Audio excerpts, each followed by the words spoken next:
జీవము కలిగిన దేవుని బిడ్డలారా, మీ అందరికీ ప్రభువైన యేసుక్రీస్తు నామములో శుభములు వందనాలు తెలియజేస్తూ, దేవాది దేవుడిని యేసుక్రీస్తు దేవుని వాక్యం భూమిని ఆకాశమును కలగజేసిన సృష్టికర్తైన దేవుని బోధన దేవుని బిడ్డలారా, పరిశుద్ధ గ్రంథం నుంచి బైబిల్ గ్రంథం నుంచి దేవుని వాక్యం ఆదికాండము 2వ అధ్యాయం 18 నుంచి 24 వరకు చదవండి, ధ్యానించండి. భూలోకమున మనుషులందరూ మారు మనసు పొందండి. దేవునికి మహిమ కలిగినగాక. ఆదికాండము 2వ అధ్యాయము 18 నుంచి 24. కనుక దేవుడైన యెహోవా నరుడు ఒంటరి ఉండటం మంచిది కాదు, నారి ఒంటరి ఉండటం మంచిది కాదు, సాటి అయిన సహాయం కొరకు పెళ్లి చేసుకోమన్నాడు. పెళ్లిని ప్రారంభించింది సృష్టికర్తన దేవుడే భూమి మీద. దేవునికి మహిమ కలిగినగాక. కనుక పురుషుని కొరకు స్త్రీని తయారు చేశాడు దేవుడు. పురుషుని పక్కటి వెంక తీసి ఒక స్త్రీగా తయారు చేసి దేవుడు స్త్రీకి పురుషునికి పెళ్లి చేశాడు.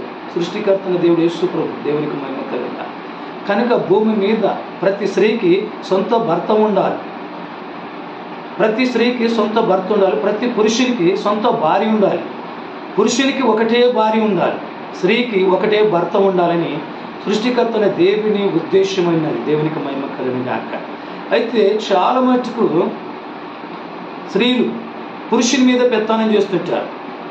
దేవుని వాక్యం సెలవిస్తుంది, స్త్రీలారా మీ సొంత పురుషునికి లోపడండి, సొంత పురుషుని మీరు గౌరవించండి. ఆయన మాటను గౌరవించి లోపడితే దీవెన, ఆశీర్వాదం, మేలు. పురుషుని ఇప్పుడేమో దేవుని మాటను గౌరవించాలి, దేవునికి లోపడాలి. పురుషుడు దేవుని స్వరూపం, స్త్రీ పురుషుని స్వరూపం. కనుక పురుషునికి చెప్పాడు, పురుషులారా మీ భార్యలను ప్రేమించమన్నాడు. కానీ నెత్తి మీద పెట్టుకొని తిరగమన్నాడ. భార్యల్ని నెత్తి మీద పెట్టుకొని తిరగమని దేవుడు చెప్పాలి. ప్రేమించాలి అంతవరకే. కానీ చాలా మటుకు పిల్లలను చూస్తే గదగదగలాడుతున్నారండి పురుషులు భూమి మీద. ఇప్పుడు ఈ రోజులలో చాలా మటుకు పిల్లలకి భయపడుతున్నారు. సృష్టికర్త దేవునికి భయపడను రా, పిల్లలని ప్రేమించాను అంతే. కానీ పిల్లలని అయిన వారు, స్త్రీలైన వారు పురుషునికి లోపడి గౌరవించి అలా. అందుకే దేవుడు స్త్రీని తలలు తీయాలా, అరికాలు తీయాలా. భార్య అంటే బానిస కాదు, భార్య అంటే బాసు కాదు.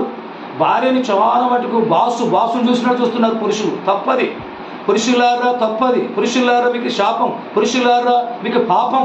స్త్రీలారా భర్తకు లోపడితే మీకు దీవెన, ఆశీర్వాదం. భర్తను ఎదిరిస్తే, భర్తను ఎక్కిరించిన స్త్రీలకు శాపము, పాపము. కనుక దేవుని బిడ్డలారా, దేవుడు నాకు ఒక భార్యనిచ్చాడు. గుణవంతురాలైన భార్య దొరుకుట పురుషునికి మేలు అని బైబిల్ సెలవిస్తుంది. చక్కని గుణవంతురాలు భార్య నాకు దేవుడు ఇచ్చాడు. దేవునికి మహిమ కలిగినగాక. మంచి భార్యని దేవుడు నాకు ఇచ్చాడు. కనుక నేను పుట్టిన కాడి నుంచి పెళ్ళి అయ్యేంత వరకు నా తల్లిదండ్రిని నేను చూసుకున్నారు. నాకేమో వనరులు కావాలో, వసతులు కావాలో, నాకేం కావాలో అవి నా తల్లిదండ్రి చేసి పెట్టారు.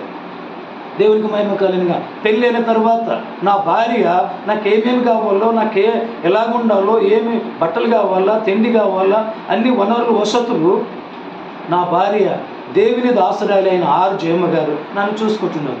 ఇప్పుడు 40 సంవత్సరాలు మా పెళ్ళి దినాలు 40 సంవత్సరాలు. 40 సంవత్సరాలు నా భార్య కంటి పాపను కాపాడినట్టు నన్ను కాపాడుకొని చూసుకుంటున్నది. నా భార్యని దేవుడు నాకు ఇచ్చాడు. ఎలాగో చూసుకుంటున్నట్టే ఒక చంటి పిల్లగాని చూసుకున్నట్టు చూసుకుంటుంది. ఆయన పొద్దున్నే లేవడం, కట్టెల పొయ్యి మీద నీళ్ళు కాయబెట్టడం, సబ్బు, షాంపూ అన్నీ రెడీ చేయడం, స్నానం చేస్తానికి బట్టలు సిద్ధపరచడం. కనుక అన్నీ రెడీ చేసి పెడతాడు. మళ్ళీ చాయ్, కాఫీ చేసి పెట్టడం, టిఫిన్ చేసి పెట్టడం. నాకు ఇష్టమైతే తింటా, ఇష్టమైతే చా తాగుతా, లేదంటే బయట తాగుతా. కానీ నీ ఇష్టమని అంటుంది నా భార్య. దేవునికి మహిమ కలిగినగాక. నా భార్య నాకు కావాల్సిన బట్టలన్నీ ఆమెనే కొనుక్కొస్తుంది. డ్రాయరు, బనీన్లు, నాకు కావాల్సిన చెప్పులు. పొద్దున కూడా మళ్ళీ చెప్పులు బ్రష్ చేసి కడుగుతుంది. అన్నీ నాకు సిద్ధపరుస్తుంది. నాకు అన్ని వనరులు సిద్ధపరిచి నన్ను పోయేటప్పుడు, నేను ఇంట్లో నుండి బయటకు వెళ్తాడు, ఎక్కడ పోతున్నామో అని అడిగదు నా భార్య. దేవునికి మహిమ కలిగింది.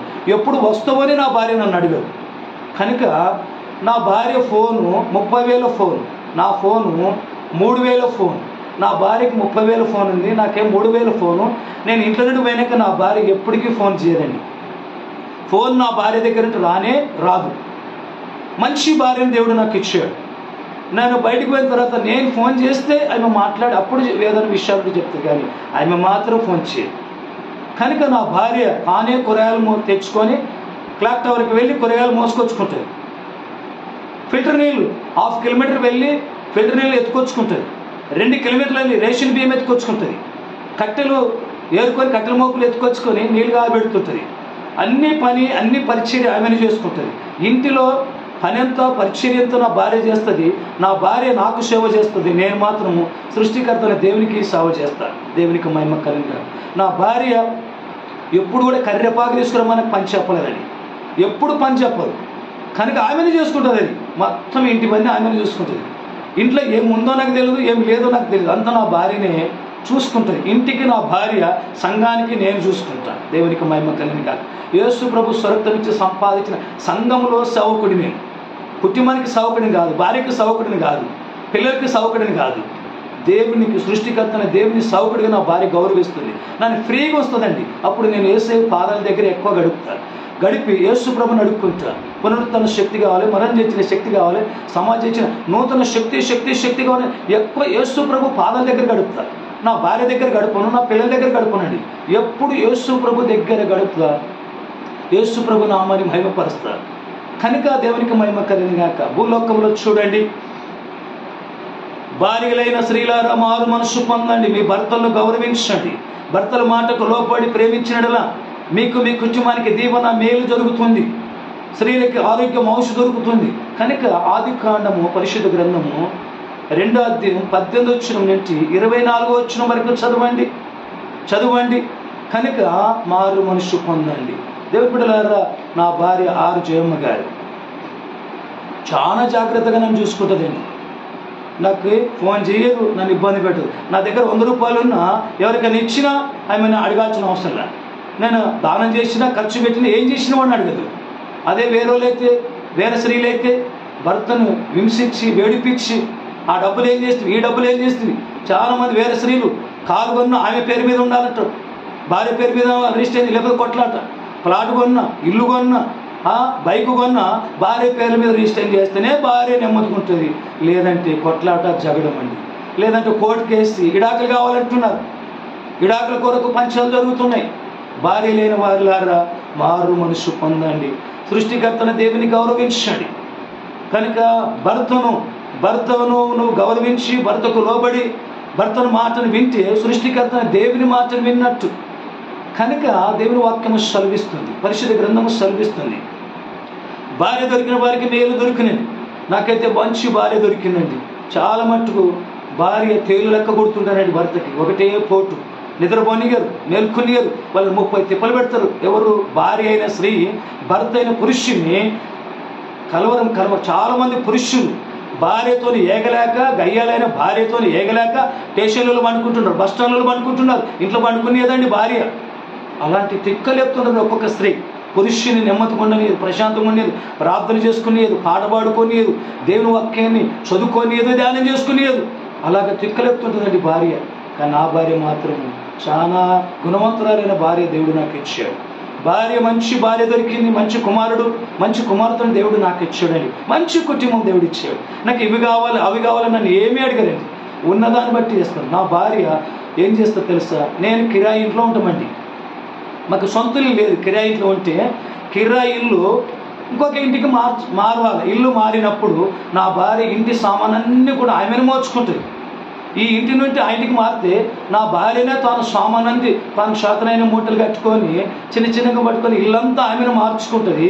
ఇల్లంతా కూడా ఈ ఇంటి నుండి ఆ ఇంటికి ఆమెనే సామాను మోచుకుంటుంది. కానీ నాకు మాత్రము సామాను మోయాలా రండి, ఇల్లు షిఫ్ట్ చేయాలా రండి, ఇల్లు మారాలా రండి మాత్రము నాకు నా భార్య పని చెప్పదు. ఇప్పుడు 40 సంవత్సరాలు మా పెళ్లి బంధం, మాకు భార్య భర్త బంధం ఈ ప్రపంచంలో చాలా ముఖ్యమైన బంధం అండి. కానీ నాకు మాత్రం నా భార్య లాంటి భార్య భూమి మీద ఎవరైనా ఉన్నదో లేదో నాకు తెలియదు. కానీ నా భార్య మాత్రం నన్ను మనశ్శాంతిగా వస్తుందండి, నెమ్మదిగా వస్తుందండి. నేను మధ్యరాత్రి వచ్చి కూడా అప్పుడు లేచి వేడి అన్నం వండుతుందండి. వండి నాకు 2 గంటలకు కానీ 3 గంటలకు కానీ అన్నం పెడుతుంది. నేను ఎక్కడైనా హైదరాబాద్ పోవాలంటే కూడా 2 గంటలకు లేచి కట్టెల పొయ్యి మీద నీళ్ళు కాగబెట్టి నన్ను రెడీ చేసి తయారు చేసి పంపిస్తేప్పుడు నువ్వు ఎక్కడ పోతున్నావు, ఎవరు పోతున్నావు అని అడగదండి. మళ్ళీ ఎప్పుడు వస్తావు అని నన్ను అడగదండి. అంత మంచి భార్య. నేను ఫోన్ చేసి నా భార్యకి చెప్తేనే తప్ప సరేలేండి నేను ప్రార్థన చేస్తాను, మీరు ఎక్కడన్నా వెళ్ళిరండి, మీ క్షేమం కొరకు నేను, నా బిడ్డ, నా కొడుకు ప్రార్థన చేస్తాం. మీ కొరకు ప్రార్థన చేస్తాం. మీరు దేవుని సేవలో, దేవుని పరిచయలు బహుబలంగా వాడబడాలని మేము ప్రార్థన చేస్తాం. నా భార్య ప్రార్థన, నా తల్లి ప్రార్థన, నా కొడుకు ప్రార్థన, నా బిడ్డ ప్రార్థనలే ఇప్పుడు ఆరోగ్యంగా ప్రపంచ దేశాలు సువార్తకు ఎదుగుతుందండి. రాత్రి పలక సువార్త ఎలాగ చేయాలి, ఎలాగ దేవుని వాక్యం బోధించాలి, ఎలాగ యేసు ప్రభు స్వరక్తమిచ్చి సంపాదించిన సంఘములో మనుషులను చేర్చాలని ఆలోచన, చింత ఉంటుంది. కానీ నాకు కుటుంబ చింత అనేది లేనే లేదు. నా భార్య నాకు ఆ చింత పెట్టలేదు. దేవునికి మహిమ కలిగిన గాక. జీవం కలిగిన దేవుని బిడ్డలారా, భార్య లేని వారులారా, మారు మనసు పొందండి. భర్తలు అయిన వారిని గౌరవించండి. భర్తలకి నెమ్మది తెలియజేస్తున్నదండి స్త్రీలు. మేము సేవ చేస్తున్నామని స్త్రీలు చాలా మట్టుకు ఆ ఊరికి ఈ ఊరికి, ఈ స్త్రీల మీటింగ్ అని భర్తను పట్టించుకోక, భర్తని విడిచిపెట్టి గ్రామాలకు అక్కడెక్కడ తిరుగుతున్నారండి. చాలా తప్పదండి. యేసుక్రీస్తు దేవుడు తన సేవ కొరకు, తన సువార్త కొరకు, కొత్త నిబంధన పరిచర్య కొరకు 12 మంది శిష్యులను ఏర్పాటు చేసుకున్నాడు. మగవారిని ఏర్పాటు చేసుకున్న ఆడవాళ్ళని ఒక్కరిని కూడా పెట్టుకోలేదండి. ఆయనకి యేసు ప్రభుకి తెలియదా ఆడలు కూడా సేవ చేయాలా? ఆడలు కూడా 12 మంది శిష్యుల్లో ఒక స్త్రీని పెట్టుకోలేదు మరి శిష్యురాలుగా. ఎందుకు పెట్టుకోలేదు దేవునికి తెలియదా? పురుషులు మాత్రమే ప్రభువైన యేసుక్రీస్తు సేవ చేసి, ప్రభువైన యేసుక్రీస్తు సువార్త చేసి, ప్రభువైన యేసుక్రీస్తు పరిచయం చేసేది పురుషులకు దేవుడు అధికారం ఇచ్చాడు. పురుషులను దేవుడు ఆశీర్వదించాడు. పురుషులను దేవుడు అభిషేకించాడు. కానీ స్త్రీలు భర్త సేవ చేసుకోవాలండి, కుటుంబాన్ని చూసుకోవాలండి, కుటుంబ పరిచయం చేసుకోవాలండి. అప్పుడు దేవునికి మహిమ వస్తుంది. పురుషుడు నెమ్మదిగా ఉండాలండి, పురుషుడు శాంతిగా ఉండాలండి, నెమ్మదిగా పండుకోవాలి. అదే కాదు, నేను అక్కడక్కడ రాత్రిపూట అక్కడక్కడ సువార్త సేవకెళ్ళి తిరిగి మళ్ళీ ఇంటికి వచ్చిన, రాత్రి 12 గంటలకు వచ్చిన, 1 గంటకు వచ్చిన, రాత్రి నా భార్య లేచి నాకు భోజనం సిద్ధపరిచినాక నేను మళ్ళా మంచం మీద పండుకుంటే నా భార్య జిండుమని తీసుకొని కాళ్ళకు, చేతులకు, ఈపులకు పట్టి పై పిసుకుతూ ఉంటుందండి. నేను నిద్రపోయేంత వరకు నా భార్య నా కాళ్ళు, చేతులు పై ఎంత పిసికి నేను నిద్రపోయిన తర్వాత అప్పుడు నన్ను వదిలేసి ఆమె వెళ్ళి పండుకుంటుందండి. దేవునికి మహిమ కదా. ఇలాంటి భార్య మీకు ఉందండి పురుషులారే? భూలోకంలో పురుషులందరికీ ఛాలెంజ్ చేస్తున్నా. ఈరోజు బతుకున్న పురుషులకి నా భార్య కలెక్టర్, నా భార్య టీచర్, నా భార్య ఎంఆర్ఓ, నా భార్య ఇంత జీతం, నా భార్యకి ఏ జీతం లేదండి, నా భార్యకి చదువు లేదు, ఏం లేదు. కానీ నన్ను మాత్రం మహారాజును చూసినట్టు చూస్తుందండి. మహారాజును చూసినట్టు నాకు ఏ కొరత లేకుండా చూసుకుంటుందండి. ఆమె నన్ను కంటి పాప లెక్క చూసుకుంటుందండి. ఇంకేం కావాలండి? నాలాంటి భార్య మీకుందా? పురుషులారా, చౌకలారా, సువార్థికులారా, సంఘ పెద్దలారా, సంఘ నాయకులారా, భూమి మీద ప్రతి పురుషునికి నేను ఛాలెంజ్ చేస్తున్నా. దేవుడు నాకు మాత్రమే నెమ్మది కలిగిన భార్యని ఇచ్చాడండి.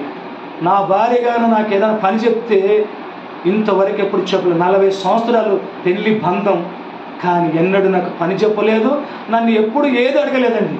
ఆమెనే అన్నీ చూసుకుంటుంది, ఆమెనే పని చేసుకుంటుంది, ఆమెనే అన్నీ కావాలని చూసుకుంటుందండి. పిల్లలు చూసుకుంటుంది, నన్ను చూసుకుంటుంది, ఇల్లు చూసుకుంటుంది. ప్రభువైన యేసుక్రీస్తు సంఘ పరిచయం చూసుకుంటుంది.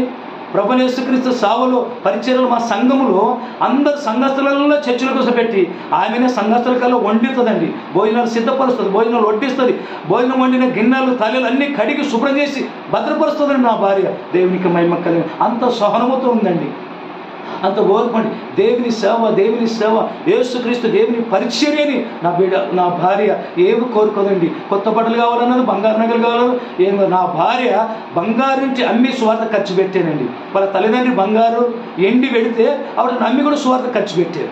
నా భార్యకి 40,000 వాళ్ళ అన్నోళ్ళు ఇస్తే ఆవిడలో నేను సువార్త ఖర్చు పెట్టాను. నా భార్యకి మిషన్ ఇచ్చాను, కుట్టు మిషన్, దాని కూడా సువార్త ఖర్చు పెట్టాను. నా భార్యకి బంగారు లేదు, ఎండి లేదు, నా భార్య పేరు మీద ఏది కూడా బ్యాంక్ బ్యాలెన్స్ లేదు, ఆమెకు ప్లాట్ లేదు, ఆమె పేరు మీద కారు లేదు, ఆమె పేరు మీద బైక్ లేదు, నా భార్య పేరు మీద గజము భూమి కూడా లేదండి.